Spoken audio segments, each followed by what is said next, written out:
सुर्खियों के बाद न्यूज नाइट में सबसे पहले नजर डालते हैं मोदी सरकार के 11 साल पूरे होने पर क्या है खास कवरेज।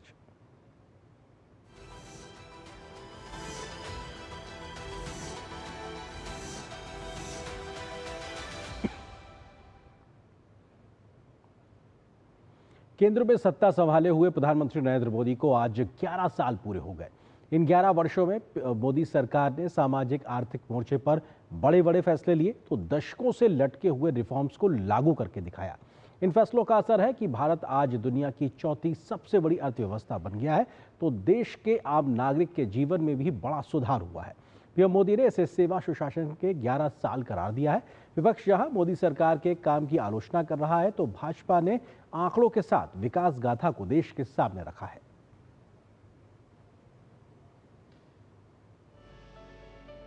केंद्र में नरेंद्र मोदी की सरकार ने सत्ता में 11 साल का समय पूरा कर लिया है। 2014 से शुरू हुआ ये सफर 2019 और 2024 में आगे बढ़ा और अब भी जारी है। ये 11 साल हैं सेवा, सुशासन और गरीब कल्याण के। बीते 11 वर्षों के दौरान जहां देश ने विकास की नई ऊंचाइयों को छुआ, वहीं दशकों से अटकाए, भटकाए, लटकाए गए मुद्दों का समाधान भी देखा। सरकार के 11 वर्ष पूरे होने पर प्रधानमंत्री नरेंद्र मोदी ने सोशल मीडिया प्लेटफॉर्म एक्स पर लिखा, बीते 11 वर्षों में हमारी सरकार की हर योजना के केंद्र में गरीब भाई बहनों के साथ ही जन जन का कल्याण सुनिश्चित करना रहा है। उज्ज्वला हो या पीएम आवास, आयुष्मान भारत हो या भारतीय जन औषधि या फिर पीएम किसान सम्मान निधि, इन सभी योजनाओं ने देशवासियों की उम्मीदों को नए पंख दिए हैं। हमने इस दौरान पूरी निष्ठा और सेवा भाव के साथ लोगों का जीवन आसान बनाने के लिए हर संभव प्रयास किया है।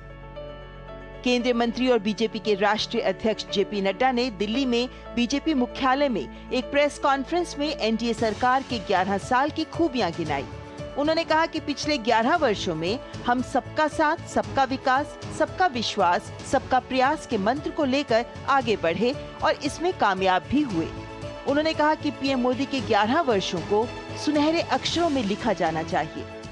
विकसित भारत और विकसित भारत में अमृतकाल और अमृतकाल के लिए जो सेवा, सुशासन और गरीब कल्याण, इस पे जो समर्पित 11 साल प्रधानमंत्री मोदी जी के नेतृत्व में कार्य हुआ है, वह स्वर्ण अक्षरों में लिखे जाने वाला कार्य हुआ है।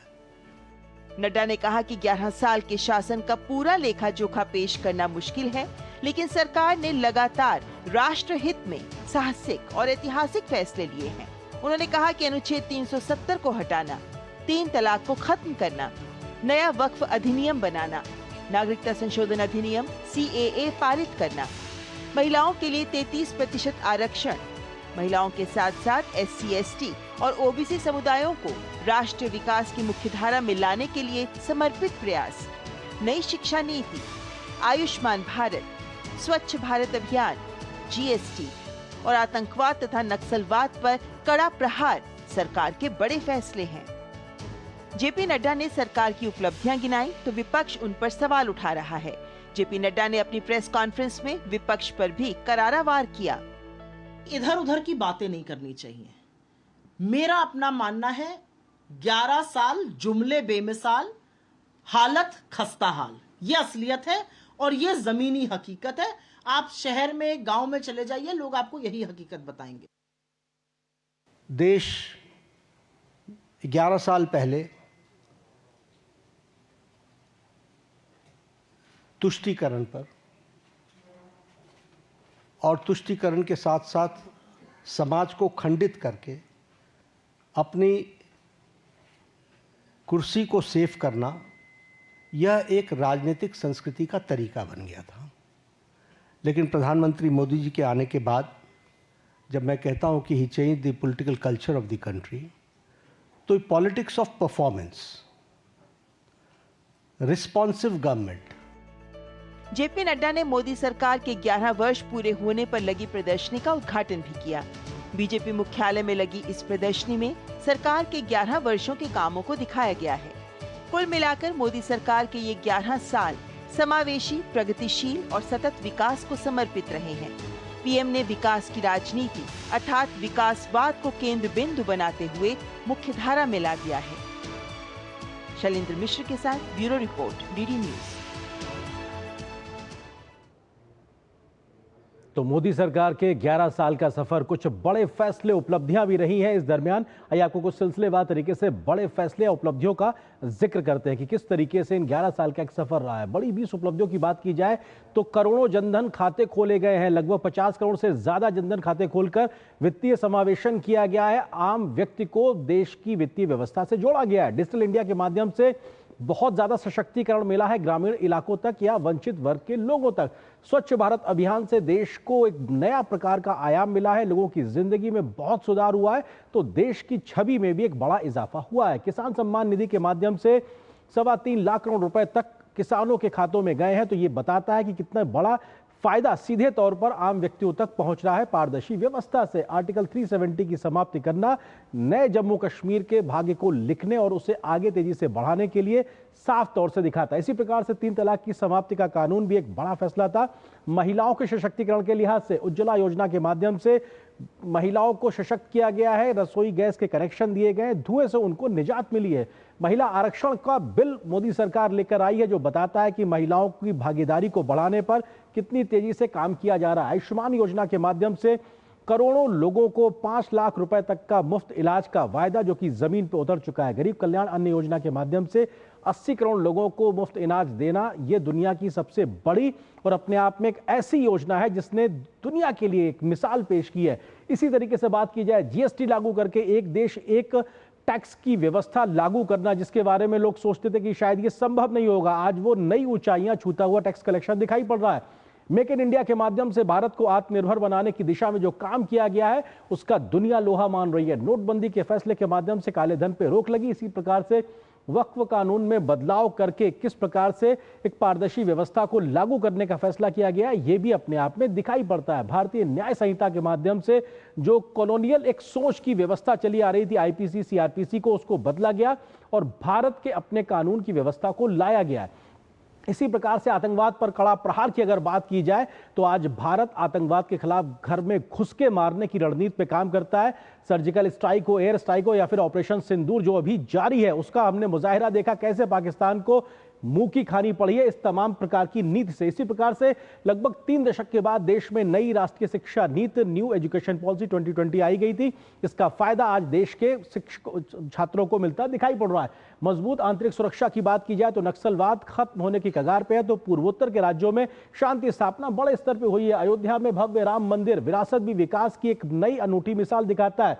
27 करोड़ लोग गरीबी रेखा से बाहर आए। ये उन 11 साल की तमाम लगातार निरंतर योजनाओं का ही असर है कि आम व्यक्ति सशक्त हुआ है और गरीबी से बाहर निकल के आया है। तो ये अपने आप में बताने के लिए काफी है कि किस प्रकार से ये अपने आप में तमाम बड़ी कोशिशें की जा रही हैं। इसी प्रकार से मोदी सरकार के 11 साल के कार्यकाल को लेकर केंद्रीय मंत्रियों और बीजेपी शासित राज्यों के मुख्यमंत्रियों समेत तमाम लोगों ने इन 11 वर्षों की जो कहानी है उसका जिक्र किया है।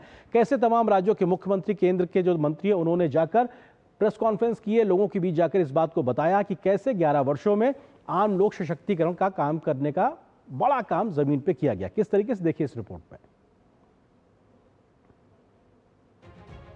पीएम मोदी की सरकार ने 9 जून को सत्ता में 11 साल पूरे कर लिए। सरकार के 11 साल पूरे होने पर तमाम केंद्रीय मंत्री सरकार की उपलब्धियां गिना रहे हैं। रक्षा मंत्री राजनाथ सिंह ने कहा कि पिछले 11 सालों में नरेंद्र मोदी के नेतृत्व में रक्षा क्षेत्र में भारत आत्मनिर्भर बना है। सोशल मीडिया प्लेटफॉर्म एक्स पर राजनाथ सिंह ने लिखा, प्रधानमंत्री नरेंद्र मोदी के आत्मनिर्भर भारत के दृष्टिकोण से प्रेरित होकर रक्षा क्षेत्र आत्मनिर्भरता की ओर मजबूती से आगे बढ़ा। भारत अब दुनिया के शीर्ष 5 अर्थव्यवस्थाओं में गर्व से खड़ा है। देश आज हर कीमत पर अपनी संप्रभुता और क्षेत्रीय अखंडता की रक्षा करने के लिए अपने संकल्प में पूरी तरह से सुसज्जित, आश्वस्त और अडिग है। गृह मंत्री अमित शाह ने एक्स पर लिखा, मोदी सरकार के ऐतिहासिक 11 वर्ष जन सेवा के संकल्प, साधना और समर्पण का स्वर्णिम कालखंड रहे हैं। 11 वर्षों की सेवा में देश ने आर्थिक पुनरुत्थान, सामाजिक न्याय, सांस्कृतिक गौरव और राष्ट्रीय सुरक्षा का एक नया युग देखा है। मोदी सरकार ने यह सिद्ध कर दिया कि जब नेतृत्व स्पष्ट, संकल्प अडिग और नियत लोक सेवा की होती है, तब सेवा, सुरक्षा और सुशासन के नए कीर्तिमान बनते हैं। तमाम और केंद्रीय मंत्रियों ने भी सरकार के 11 सालों के कार्यकाल की उपलब्धियां गिनाई हैं। हमारे रोड अच्छे नहीं थे, हमारे पोर्ट्स अच्छे नहीं थे, हमारे यहाँ फ्यूल में भी काफ़ी महंगा पड़ता था, ट्रैफिक जाम के कारण देरियां होती थी, अब हमने जिस प्रकार के रोड बनाए हैं उसके कारण हमारी लॉजिस्टिक कॉस्ट अभी 6% कम हुई है और आने वाले विशेष रूप से 1 साल में हम 9% पर आएंगे। जो विकास का कार्य हुआ इन 11 वर्षों में, वो तो बिल्कुल आंकड़े आपको steering you in the face. आपकी अर्थव्यवस्था जो है भारत की $2 ट्रिलियन थी, आज वो 11 साल में 2 ट्रिलियन से बढ़ के 4.3 ट्रिलियन बन गई है। खेती की दृष्टि से मैं देखूं तो ये प्रधानमंत्री नरेंद्र मोदी जी के विजन, नीति और कार्यक्रमों का प्रभाव है कि 4th तिमाही में एग्रीकल्चर ग्रोथ रेट 5.4% रही है। राज्यों के मुख्यमंत्रियों और उप मुख्यमंत्रियों ने भी मोदी सरकार के 11 साल की उपलब्धियों को सराहा है। सरकार जनता की, देश की सेवा के लिए कड़े से कड़े फैसले लेने के लिए जाना चाहिए। ऑपरेशन सिंदूर ने वो सब चीजें सिखा दी जिसके भरोसे नवीन टेक्नोलॉजी का अधिक देश के लिए उपयोग होना चाहिए। अंतर्राष्ट्रीय स्तर पर भी भारत की छवि को बनाने के लिए माननीय प्रधानमंत्री जी ने एक से बढ़कर एक जो कीर्तिमान किए हैं। मोदी सरकार ने 11 सालों में अभूतपूर्व काम किए हैं। 27 करोड़ लोग गरीबी रेखा से बाहर आए हैं। पूरे विश्व के अंदर भारत का मान सम्मान, स्वाभिमान बढ़ा है। मोदी जी के नेतृत्व में देश का विकास हुआ और दुनिया का सुपर पावर मोदी जी के नेतृत्व में बना। आज जहां अंग्रेजों की गुलामी हम करते थे आज से 75 साल पहले, उसी अंग्रेज को हराकर, जापान को हराकर हम अर्थव्यवस्था में 4थे स्थान पर खड़े हो गए। आज दुनिया में भारत की एक धाक है। 11 साल तो 1100 साल के बराबर, जितना माननीय प्रधानमंत्री श्री नरेंद्र मोदी जी के नेतृत्व में 11 वर्षों में देश का विकास हुआ।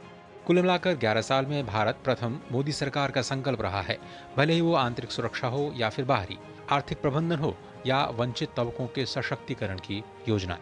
Bureau report, DD news. तो तमाम योजनाओं से लोगों की व्यवस्थाओं या जीवन में बदलाव आया। गरीब कल्याण के लिहाज से बात की जाए तो 4 करोड़ घर मिले हैं।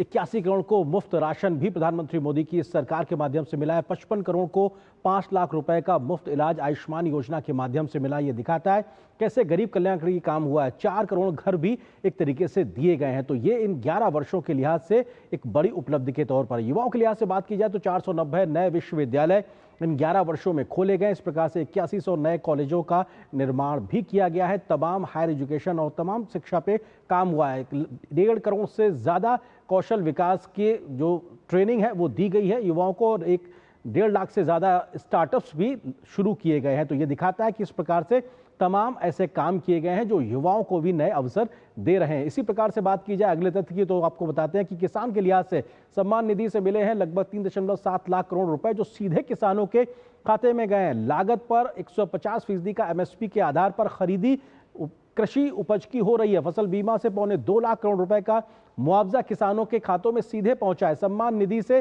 3.7 लाख करोड़ रुपए किसानों के खातों में पहुंचे हैं जो सीधे तौर पे एक तरीके से फायदा देता है किसानों को। अगले तथ्य पे अगर जाएं तो आपको बता सकते हैं किस प्रकार से तमाम वर्गों को फायदा हुआ। मध्यम वर्ग के लिहाज से बात की जाए तो 12 लाख रुपए तक की आय को टैक्स फ्री करने का फैसला भी मोदी सरकार ने लिया है। ये अपने आप में मध्यम वर्ग के लिए एक बड़ी राहत के तौर पर कहा जा सकता है। इसी तरीके से 7 नए IIT खोले हैं जो शिक्षा के एक नए द्वार खोलते दिखाई पड़ते हैं भारत को आगे ले जाने में। 8 नए IIM भी खोले गए हैं इस बीच में। इसी तरीके से अगर एम्स की बात की जाए तो 16 नए एम्स इन 11 वर्षों में खोले गए हैं जो दिखाते हैं कि तमाम क्षेत्रों में ढांचागत विकास पे बड़ा तेजी से काम किया जा रहा है। यह दिखाता है 11 वर्षों की उपलब्धियों को। उद्यमिता के लिहाज से बात की जाए तो 52.5 करोड़ मुद्रा लोन दिए गए हैं। 10 करोड़ महिलाओं को इसमें से लोन मिला है। महिला सशक्तिकरण का काम भी इसमें साफ तौर से दिखाई पड़ रहा है। 90 लाख सेल्फ हेल्प ग्रुप के माध्यम से महिलाओं को आत्मनिर्भर बनाने का काम किया गया है। महिला सशक्तिकरण पे तेज गति से काम हुआ है। तो ये अपने आप में दिखाता है कि उद्यमिता को लेकर भी इन 11 वर्षों में कैसे काम हुआ है। रक्षा क्षेत्र में आत्मनिर्भरता, रक्षा निर्यात जो भारत में बनता है उसमें 33% का इजाफा हुआ है। बाहर जाने को लेकर जो रक्षा साजो सामान है, INS Vikrant make in India की एक ऐसी पहल है। एक अपने आप में दिखाता है कि किस प्रकार से भारत रक्षा के क्षेत्र में आत्मनिर्भरता को तेजी से हासिल कर रहा है। आर्थिक शक्ति की रफ्तार की बात की जाए तो चौथी सबसे बड़ी दुनिया की अर्थव्यवस्था भारत बन चुका है। जापान को हमने पीछे छोड़ा है। सबसे तेज गति से बढ़ती हुई अर्थव्यवस्था के तौर पर भी भारत लगातार बना हुआ है। प्रति व्यक्ति GDP जो 90,000 रुपए थी वो बढ़ के 2.35 लाख रुपए हो गई है। चौथी सबसे बड़ी अर्थव्यवस्था हम बन ही गए। तो ये दिखाता है कि तमाम क्षेत्रों में कैसे लगातार तेज गति से विकास हुआ है इन 11 वर्षों में, और भारत की आर्थिक मोर्चे पे सामाजिक राजनीतिक स्थिति में एक बड़ा इजाफा, उछाल देखने को मिला है। इन तमाम विषयों पर हम आगे विस्तार से चर्चा भी करेंगे। फिलहाल एक छोटे से ब्रेक के लिए रुकते हैं।